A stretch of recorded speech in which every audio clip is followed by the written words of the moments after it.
teatro vamos ter um bang bang de mocinho e de bandido. Vamos ter mais um filme de cowboy, valente, muito destemido.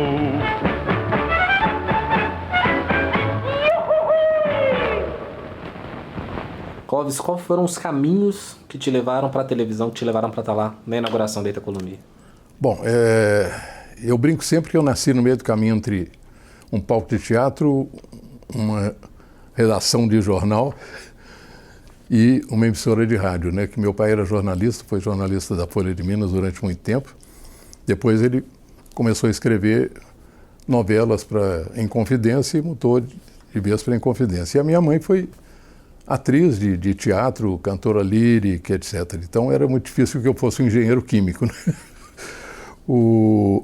E eu, desde criança, levado por meus pais, eu comecei a fazer papéis de criança nas novelas, que era tudo ao vivo, né? Tudo estúdio, etc. A tecnologia era completamente diferente. Nessa geração de hoje não faz ideia de como era fazer rádio e muito menos televisão naquela época.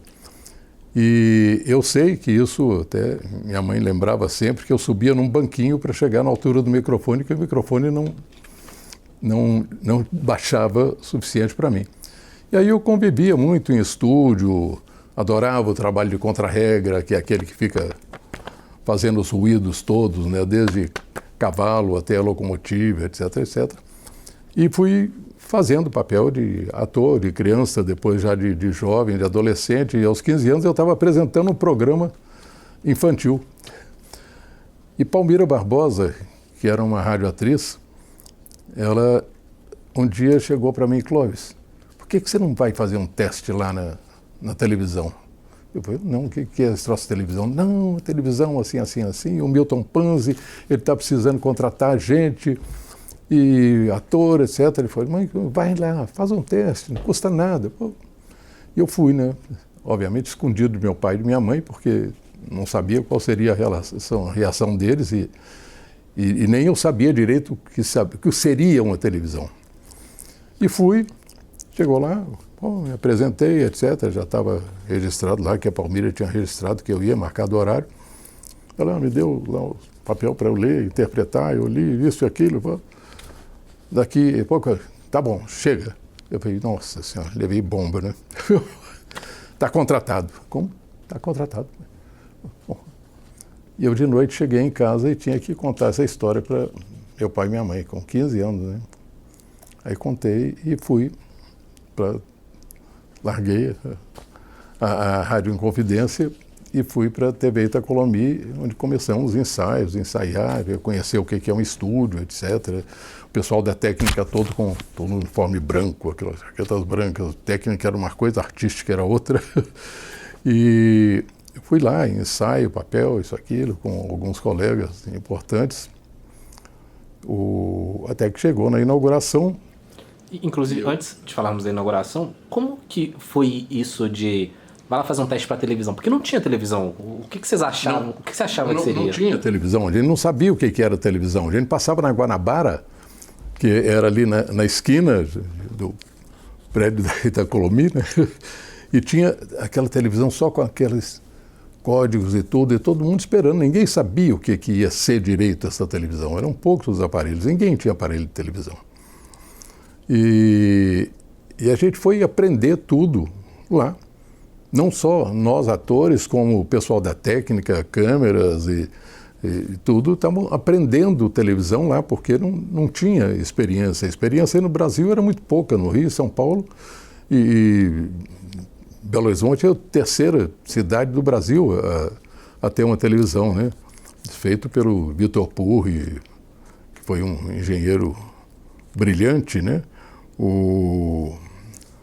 E aí fui, no dia mesmo da inauguração, teve um coquetel lá no edifício Gaiaca, lá o espaço que durante muito tempo foi até uma boate lá.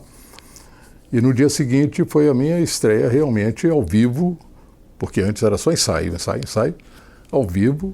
E eu não me lembro direito o que era, mas eram coisas pequenas e a coisa foi crescendo e continuei como ator.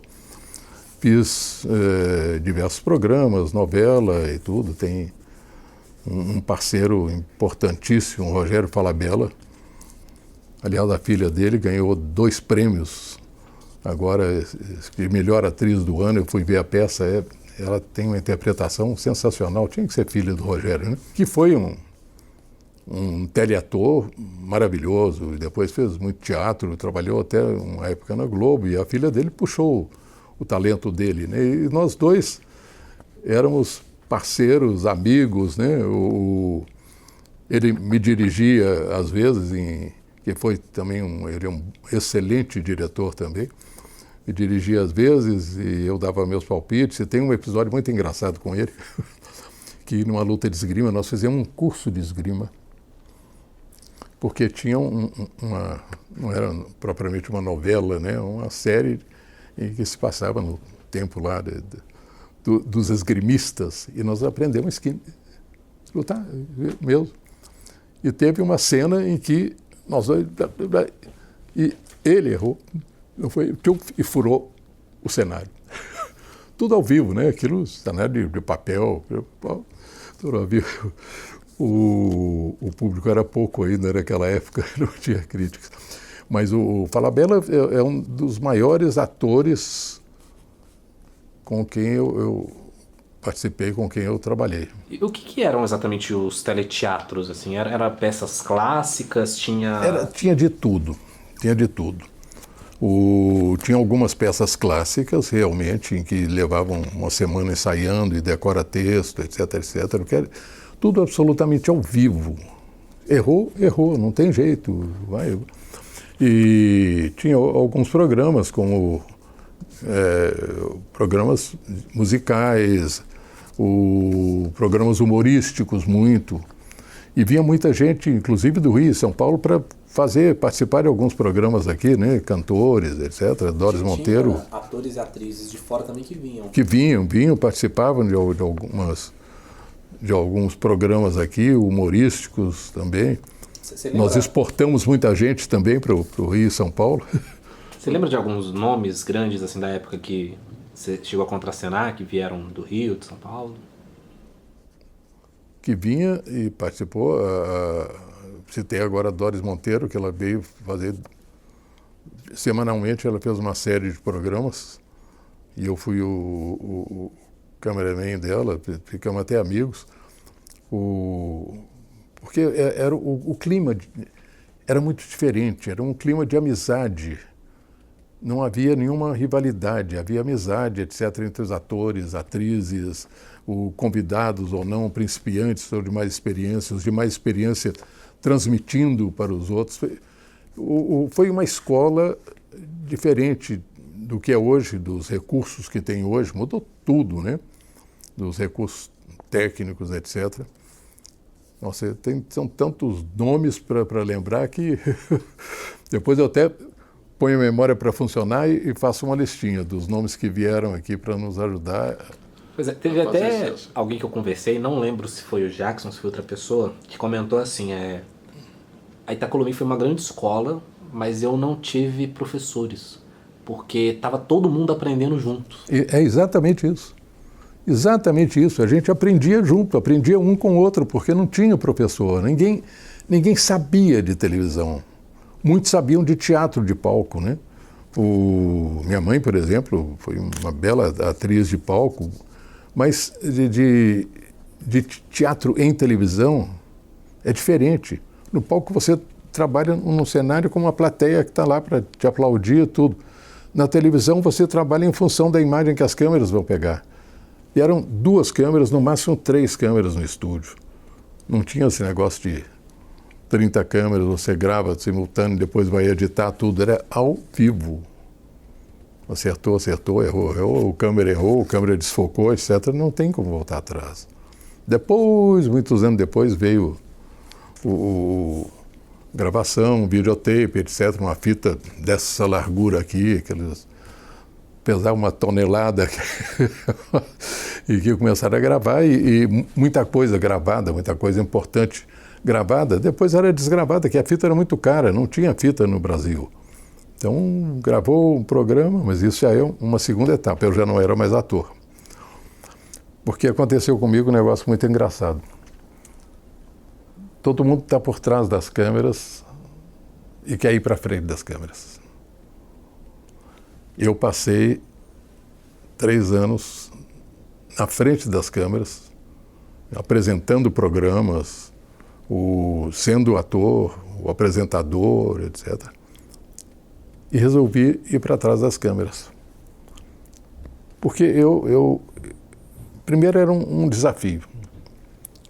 E segundo e mais importante, meu pai foi um grande fotógrafo também, além de autor de teatro, de telenovela, ele exportava novela para todo mundo. Aliás, tem um detalhe importante, quando o Otávio Augusto Banpré veio, logo no começo da televisão, vou voltar um pouquinho atrás, se você me permite, que é muito engraçada essa história. O Banpré, ele veio assumir a direção artística da TV Itacolomi. Isso foi em março ou abril, logo em seguida. Inaugurou em novembro, em março e abril ele veio assumir. E teve um jantar, um restaurante para todo mundo, para conhecer o novo diretor artístico, coisa importante que a gente precisava mesmo. Ele depois fez lá na mesa, eu sentado numa mesinha lá no fundo com a minha turma, como convidado lá pelas tantas, depois que ele terminou, ele falou: quem aí é filho do Vicente Prates? Ele veio aquele susto, eu pensei, o que eu fiz de errado?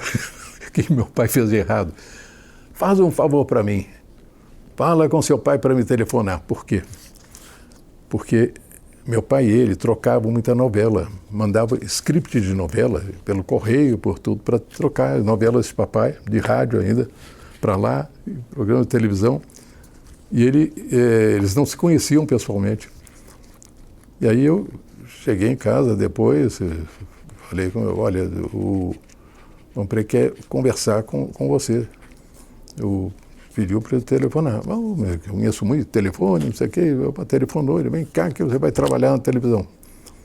E meu pai foi, acertaram, meu pai estava na Inconfidência, continuava em Confidência lá, fazendo programas, escrevendo novelas, etc, etc. E acertaram, meu pai falou: tem que trazer a Leia. Eu via minha mãe, né, que é a atriz. Tá, claro. E aí foi para Itacolomi. Muita gente acha que eu, por ser jovem, eles me levaram para a televisão. E foi quase ao contrário, né? Não fui eu que levei, eu apenas transmiti um convite, etc. Isso Mas o seu pai, justamente, ele escrevia teleteatro? Escrevia teleteatro. Ele escreveu muito. A Garrafa do Diabo, que foi um dos grandes sucessos, era a história, o Vinícius de Carvalho passava para ele e o papai transformava aquilo numa peça de teatro de 1 hora de duração. Garrafa do Diabo é um dos grandes sucessos. Todo mundo lembra da Garrafa do Diabo. O papai escrevia muito, escrevia novela, escrevia... Nesses 3 anos. Mamãe fez um programa musical também, Noites Mineiras, muito de folclore, etc. Então, eles tiveram uma participação grande, né? Mas, voltando a... Mas só antes de finalizar essa parte sua de teleteatro, nesses 3 anos que você ficou lá, você tem lembrança, assim, talvez, da peça mais marcante que você fez? Olha, eu fiz tanta peça, tanto papel de galã, tanto papel secundário. Eu não teve nenhum assim que tenha marcado. A que marca mais a minha lembrança é essa da esgrima que furou o cenário lá. Como falar, outro dia eu ainda brinquei com ele. Pô, precisamos fazer uma luta de esgrima de novo. Você lembra o nome dessa? Da peça, da série? Não lembro. Não lembro. Uns 70 anos. 68 nessa época, 69, 67, sei lá, mas não lembro agora o nome de tudo. Não, mas assim, eu tenho que me espelhar. Eu tenho muita foto, muita coisa. Tenho uma caixa cheia de fotos, cheia de Mas o que você não foi lembrando, tranquilo. Eu tô aqui realmente estimulando. Aí o que vier da sua memória veio. Se vier eu te falo. Mas aí você fez essa passagem. O seu pai era um grande fotógrafo também e você decidiu... E eu resolvi ir para trás das câmeras. E naquela época era tudo, como eu disse, artística é uma coisa e técnica é outra, né? Aí o Fernando Passe, o câmera, que foi o meu instrutor, etc, etc, ele foi instruído, e ele me contou isso depois. Esse menino está querendo ser cameraman, que é isso? Ele é artista, aqueles troços assim, né? Do Adalto Machado. Mas era o conceito deles, depois mudou tudo, né? Dessa separação de técnica e artística, né? A técnica era uma casta privilegiada, o artista era o artista. Mas a minha ideia, eu queria viver esse novo mundo, né? E aí chegaram para ele, olha, o menino é bom, viu? O menino é bom, não, vamos contratar ele. Mas é um artista, vamos contratar ele. Então eu larguei e fui para trás das câmeras ser câmera. Eu ganhei prêmio de melhor câmera 3 anos seguidos. Mas quem era da técnica era, digamos assim, uma casta acima de quem era artista? Eles se consideravam isso, né? Técnica porque aquilo tudo, televisão naquela época era muita técnica e que ninguém dominava. Quer dizer, aqueles equipamentos monstruosos, né? Um transmissor era uma coisa, hoje é tudo menor, mais fácil, etc, etc. Mas existia esse conceito que depois, com o tempo, ele acabou dentro da própria TV da Calomia, mudou. E eu fui para ser câmera, né? Isso em 58? Depois passei para diretor de imagem, depois de 4 anos. Fui chefe dos câmeras. Tinha a festa dos câmeras, a festa anual dos câmeras, era uma coisa muito engraçada. A gente tinha um clube só dos cameramen. E essa festa era sempre num local cheio com banda de música e tudo, vendia ingresso, lotava. Uma meninada, uma moçada, todo mundo queria ver os câmeras, porque os câmeras eram ídolos na época. A importância de um câmera naquela época era muito maior do que hoje, né? Hoje é só o artista que vai. Naquela época o câmera era um cara importante, tinha um papel importante. E depois, quer dizer, eu fui ser diretor de imagem. Eu trabalhei durante muito tempo, enquanto eu era câmera e tudo, também em agência de publicidade.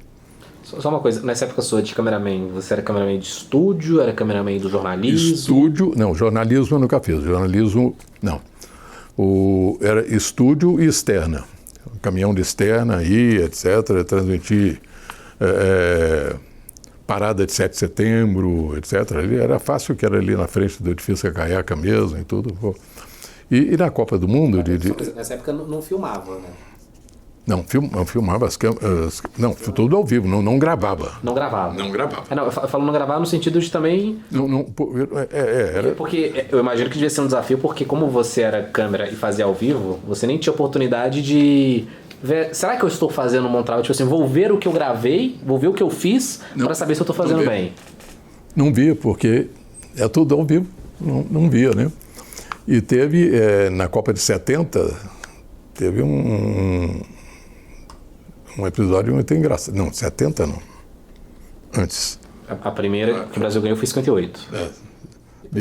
Foi antes que eu estava... Quando o Brasil ganhou, foi a primeira Copa que o Brasil ganhou. 58. 58. Nós passamos um tempão lá, picando papel, eu, Bianchi, não sei o quê, aquele saco de papel para se o Brasil ganhasse, a gente jogar fora, etc. E televisão, pouca gente tinha. Então, os telões não eram telões, era um televisor maior para transmitir, né? E tudo com muito áudio, né? E quando o Brasil ganhou, eu passei muito tempo e pensei que o Brasil tinha feito um gol a menos, né? Porque eu não vi por causa da barulhada, etc, etc. E eu travei 2 rodas da câmera num trilho de bonde para pegar a papelada caindo lá e praticamente deitei no chão para isso. Quase que eu mato o Vitor Purro e o Adalto Machado lá, porque se essa câmera caísse no chão, mas não caiu. Eu levei uma bronca quando eu cheguei, para mostrar, e a imagem, me disseram que foi muito bonita a imagem, né? Queria mostrar, mas não pode, você correu um risco danado, quase que eu sou demitido por causa E eram câmeras ainda gigantes. Pesadas, 45 quilos, uma porcariazinha daquela. Eu empurrei muito essas câmeras. Mas aí passou essa fase, eu fui para ser diretor de imagem, e depois aí... Diretor de imagem... Você faz o corte, né? Escolhe câmera 1, faz isso, você comanda os câmeras e corta, né? Mas para uma câmera, para outra. Porque imagino que na época, por exemplo, não tinha ponto eletrônico para você conversar diretamente. Não, era fone. Fone? Fone, todo mundo de fone, o cameraman com fone, etc. Trancando. E daí comecei, eu fui para assistente foi quando eu larguei a agência de publicidade, que eu achei que, como assistente do diretor de programação e depois chefe de programação, né, da TV Itacolomi, não podia ser também trabalhar para uma agência de publicidade, porque... Conflito de interesses. Então larguei tudo, larguei a publicidade. Embora depois eu tenha voltado com a agência minha, isso é outra história, não tem nada a ver.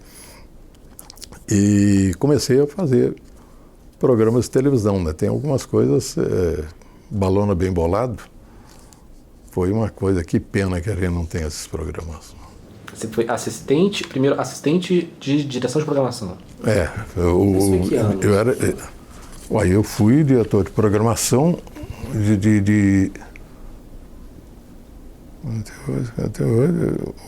durante um bom tempo, até eu ir para a Bahia. Para fazer meio que temporal, você entrou em 55, aí em 58 foi câmera... Depois fui o diretor de imagem, depois assistente de programação, depois chefe de programação.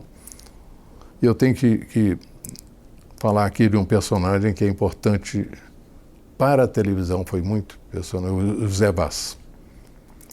José Vaz foi um professor, sabe? Eu, como diretor de programação de várias outras emissoras, eu fiz tudo como eu aprendi com o José Vaz. Ele tomava conta de tudo, assistia tudo, cobrava. A gente ficava lá, qualquer coisa tocava o telefone, era muito diferente a comunicação naquela época. E muito em cima. O Zé Vaz foi um grande chefe, um grande professor para todos nós. Eu tenho que prestar essa homenagem a ele no sucesso da TV Itacolomi o tempo todo, entre várias pessoas importantes. O Zé Vaz tem que ser destacado. Justamente você comentando que ele assistia programação e tudo, mas como que era esse processo de montar uma programação de TV? Porque eu imagino que quando você entrou ainda não tinha concorrência. Não, já tinha concorrência. E uma coisa muito engraçada é como é que era o controle de audiência naquela época, o Ibope daquela época. Eu ia perguntar justamente isso. Isso. O que a gente fazia? A gente combinava e dispunha lá no... Porque muito pouca gente tinha televisão. E naquela época o centro de BH, ali, aquele entorno todo do edifício Acaiaca, era residências nobres, de gente que tinha televisão, e a televisão dava aquela claridade pelas janelas, né? E a gente tinha a TV Belo Horizonte, que começou a concorrente, etc, etc. Qual é a estratégia que a gente usava? A gente combinava tudo, ia para uma janela para olhar para esse prédio, outro para cá, né? Você distribuía meia dúzia de pessoas ali nas sacadas do Acaiaca, e em um determinado momento a gente dava uma escurecida, isso de acordo com o câmera, escurecia a tela no final de uma cena, de um programa, etc, etc, e a gente ficava vendo onde que diminuiu o branco e depois voltou. A gente sabia que ali era telespectador da Itacolomi. Onde não diminuiu, continuou o branco, é que estava assistindo outra emissora. Mas a gente dava uma surra. Fazia as contas lá, ok, dos apartamentos, 90% escureceu. Então já sei que o programa estava um sucesso. Entendeu? Era assim é que a gente contava o sucesso de um programa. Era muito engraçado. E aí na Itacolomi eu fiz... O Balona Bem Bolado foi um grande programa. O trabalho de diretor de programação era isso? E o programa, o Balona Bem Bolado é um programa criado, eu e Balona que inventamos tudo, né? Esse programa feito lá no aeroporto da Pampulha é histórico, mas não temos, né? Nós fomos fazer um programa lá. Então teve música Balona cantada na torre de controle, outra não sei onde, outra... E na pista. Acertamos tudo com antecedência lá e bloquearam o aeroporto para a gente gravar na pista. Balona tocando aí, eram com as câmeras Chibaden já, importadas da China, e era uma câmera mais portátil. Foi com aquilo, tinha 2 câmeras lá, a gente gravava e aí depois essa dava para... Mas não tem mais. Então, o importante é que chegou, antes a gente estava ainda preparado para ir, um piloto falou, vamos fazer uma coisa? Piloto de avião pequeno desse. Quando vocês forem fazer, nós vamos decolar e depois nós vamos voar, tá um arrasante em cima de vocês. Não sei o que, pode a torre? Não, conversaram lá com a torre, pode autorizar. Então tem isso, tocando, a banda tocando, a gente filmando e o avião dando um arrasante. Então, coisas fantásticas. E uma outra foi uma madrugada inteira gravando, coisas que hoje você faz apertando 3 teclas, e nós fizemos 4 balonas. Eu dirigindo, fui gravando de madrugada. Um balona tocando piano, um balona tocando... 4 balonas sobrepostos. Grava um, depois grava outro. Então essa foi uma das maiores experiências minhas como diretor de programa, etc. E tem alguns programas muito interessantes que nós fizemos, né? Quais que eram os maiores sucessos, você lembra? Na área de jornalismo, tem o Além da Notícia, né? O Além da Notícia, com o Jorge Norman, que foi um grande amigo meu também. Foi uma outra grande perda. Ele era jornalista, publicitário, homem de eventos. O Norman sou muito feliz de ter sido amigo dele, além de trabalharmos juntos e ter curtido uma amizade grande com ele. Mas era um programa de jornalismo diferente, porque naquele estilo do Norman, ele pegava as coisas que não eram o importante da matéria, não sei o quê. Na recepção do governador, etc., que estava com uma gravata vermelha, não sei o quê. Então, esses detalhezinhos. E tinha uma câmera, gente, tudo ensaiado, marcado, eu com ele, com as câmeras, tinha uma câmera que ficava com ele sozinho no cenário, e a outra câmera era os detalhes. Então tinha, por exemplo, ele fumava, e naquela época se fumava no estúdio, tudo marcadinho, ele cortava em close no momento em que já estava acertado com ele. Ele ia lá, pegava o cigarro, acendia o cigarro, câmera em close naquilo.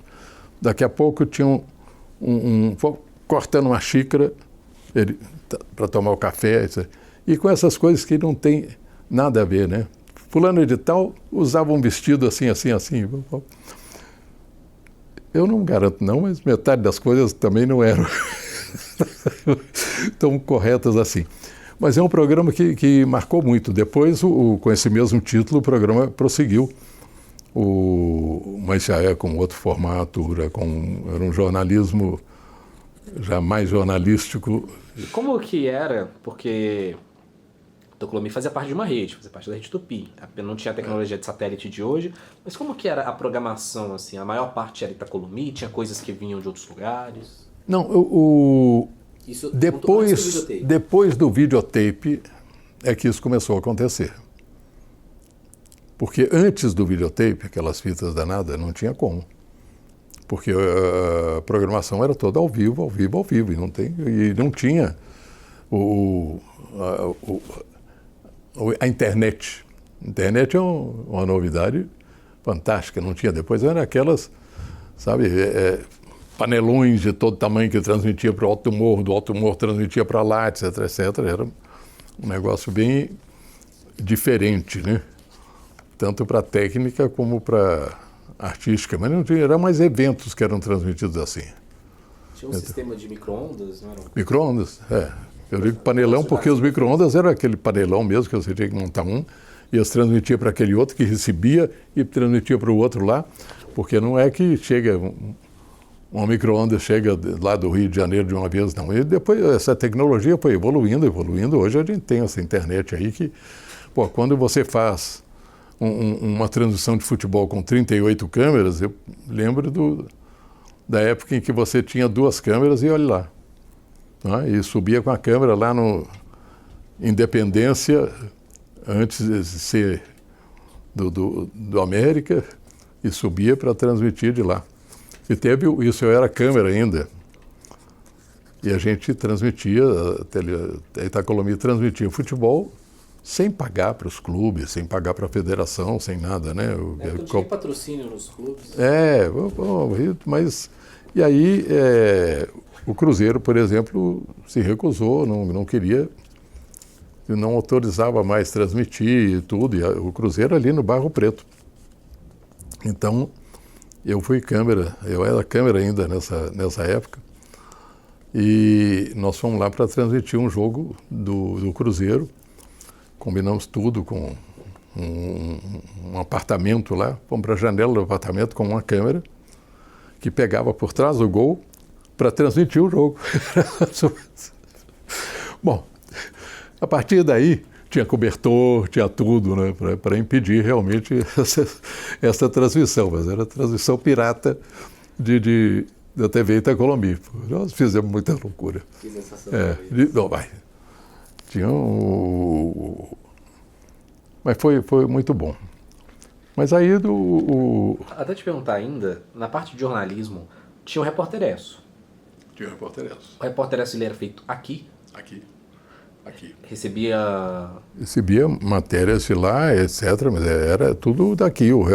Esse Repórter-Esso nacional não, foi depois, quando já tinha essa ligação por micro-ondas e tudo, mas no começo tinha tudo aqui, tudo filme, tudo. E meu irmão Sérgio foi jornalista há muito tempo, foi diretor de jornalismo da Itacolomi, essa família toda meio televisão, né? Infelizmente ele nos abandonou agora há 3 anos já, esse danado desse câncer aliado com uma infecção, bom, mas foi uma perda muito grande. Ele foi um grande nome no jornalismo da TV Itacolomi também. E no começo os noticiários eram aqui, depois o Repórter-Esso virou, quer dizer, quando já tinha micro-ondas, aí sim já era transmitido. E aí mudou tudo, né? Começou a mudar a televisão toda, né? Completamente. Inclusive, em 65, quando inauguraram o videotape, você era diretor de programação? Não, primeiro com o videotape, que o videotape, o que ia? Aquelas fitas, a novela que passava, isso diminuiu muito, isso foi muito prejudicial para a programação local das emissoras e para a evolução das outras emissoras. Porque tinha novela que era produzida em São Paulo ou no Rio, então vinha de avião aquela fita de todo tamanho e a novela passava 10 dias depois, 15 dias depois, etc. Não tinha, e vai passando a novela, e isso foi diminuindo a produção local das emissoras. Era esse espaço de tempo, porque eu já ouvi que era 15 dias também, por exemplo, às vezes lá para o norte, mas até aqui para Minas chegava com bastante tempo. Mas chegava, porque de São Paulo, fazia em São Paulo, depois ia para o Rio, depois ia para cá. As fitas, era a mesma fita normalmente. E depois ia, aquele trem pesado, despachado, depois ia para a Bahia, ou ia para isso, para aquilo. Então, se por algum motivo, por exemplo, aqui fosse ter um plantão e a novela não fosse no ar, a próxima cidade fosse exibir, já ia ter um atraso, já ia ter um pulo. Não, isso tem, mas tinha. Agora, tem algumas coisas que por exemplo, Sérgio Bittencourt, Obrigado. Foi um programa de muito sucesso aqui.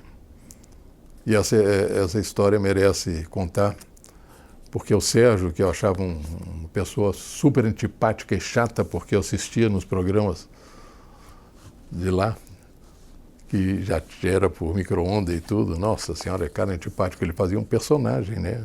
Mal.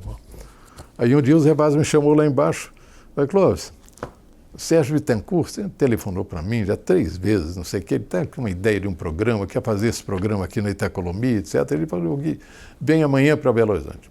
Então, vai lá, eu te levo lá, recebe ele lá no aeroporto, traz ele para cá, conversa, pronto, dispensar, acabar com essa conversa. Tudo. Tá bom, já fui eu vou entrar, o chato, né, Paulo? E fomos na Pampulha esperar, o Sérgio desceu, etc. Fomos já conversando. Chegou na minha sala, ele literalmente deitou no sofá que tinha na sala, não sei o que, e começou a contar a ideia dele do programa. E eu me encantei com o programa. É isso mesmo. Bom, tá certo. Bom, daqui a pouco, nossa, tá na hora, tem que ir embora. Pô, voltou, nossa, nós vamos fazer esse programa. Aí ele foi embora. Eu fui lá no Zé, chamava ele de Zé Vespode naquela época, mas não ponto é para Zé Vaz, o programa dele é muito bom, vai ser sucesso. Bom, você acredita, Clóvis? Vai ser sucesso, vamos fazer. Mas ele não, vamos fazer a ideia. E aí fizemos o Sérgio Bittencourt Obrigado aqui, que foi um sucesso. Foi um sucesso tão grande que quando eu fui para a Bahia, aí eu estou fugindo 30 segundos indicado, foi para assumir a programação, a direção de programação lá, eu levei o Sérgio Bittencourt para lá e foi um sucesso lá da concorrente botar 3 capítulos de Irmãos Coragem, que era tudo na fita, né? E a gente ganhava da audiência. Mas vamos voltar para Itacolomi, em Belo Horizonte, que é o... Mas justamente... esses apresentadores de fora, eles vinham pra cá pra fazer programas aqui? Por exemplo, o Flávio Cavalcante ou o Chacrinha, acontecia isso? Não. O Flávio, eventualmente aparecia algum para fazer algum programa aqui. E tinha alguns que vinham, participavam de programas, voltavam. Isso tinha vários artistas aqui, cantores, então, muito... importantes que vinham. Uma dúvida, antes do videotape, esses apresentadores, eles vinham pra cá? Vinham. Apresentadores, não só atores, apresentadores vinham. Não, esses apresentadores de programa, não.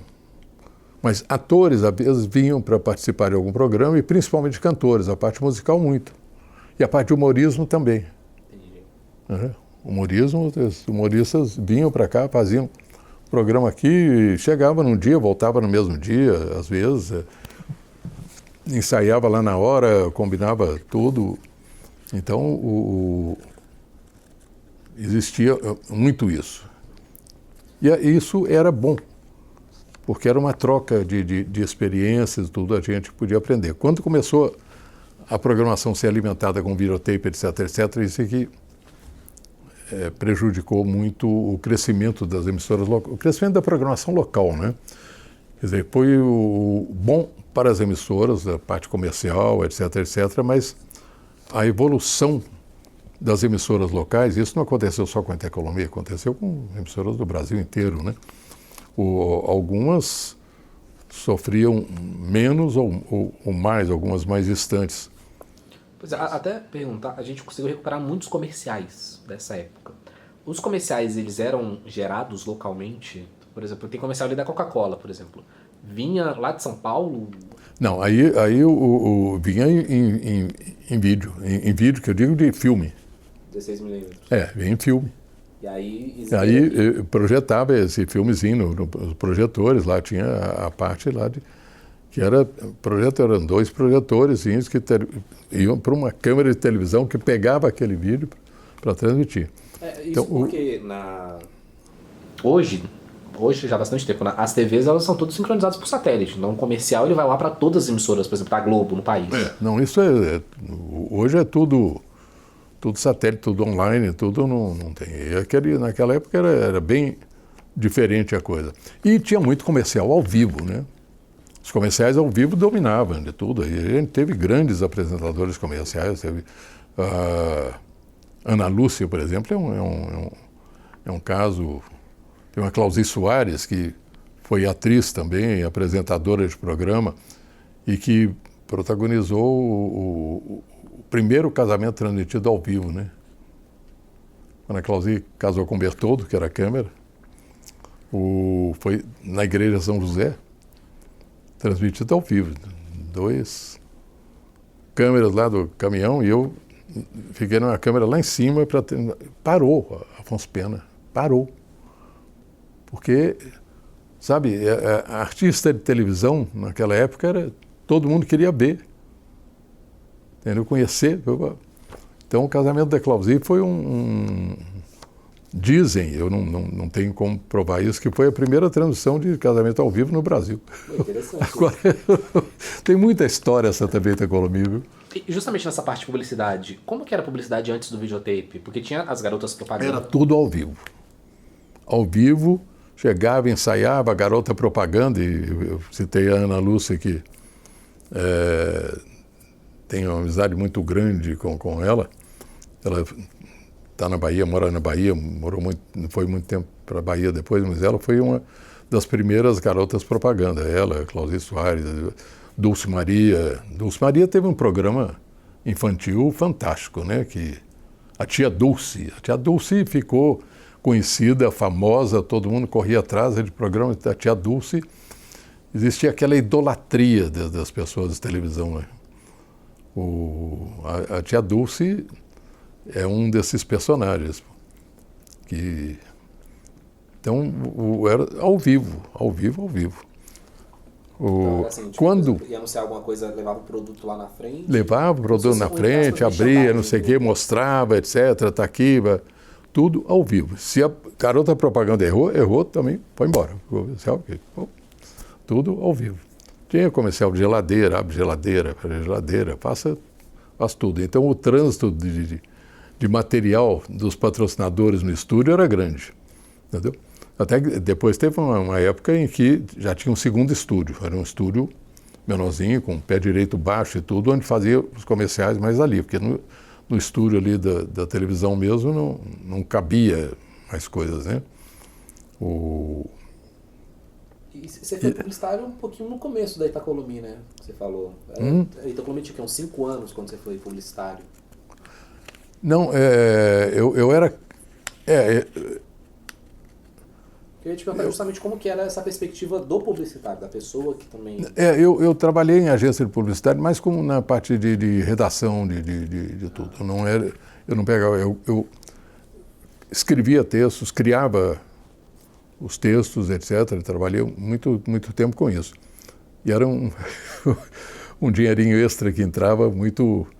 Entendeu? Eu chegava na agência, eles me passavam o briefing que era, para quem que você... Para quinta-feira de manhã, tá bom. Em meia hora que o texto estava pronto, mas eu só entregava de última hora.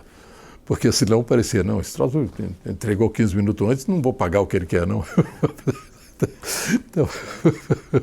E você comentando que justamente a chegada do videotape, ela passou a ter programas nacionais na grade, tudo. E é uma coisa assim, que mudou muito. Hoje em dia, por exemplo, as TVs daqui de Minas não produzem entretenimento.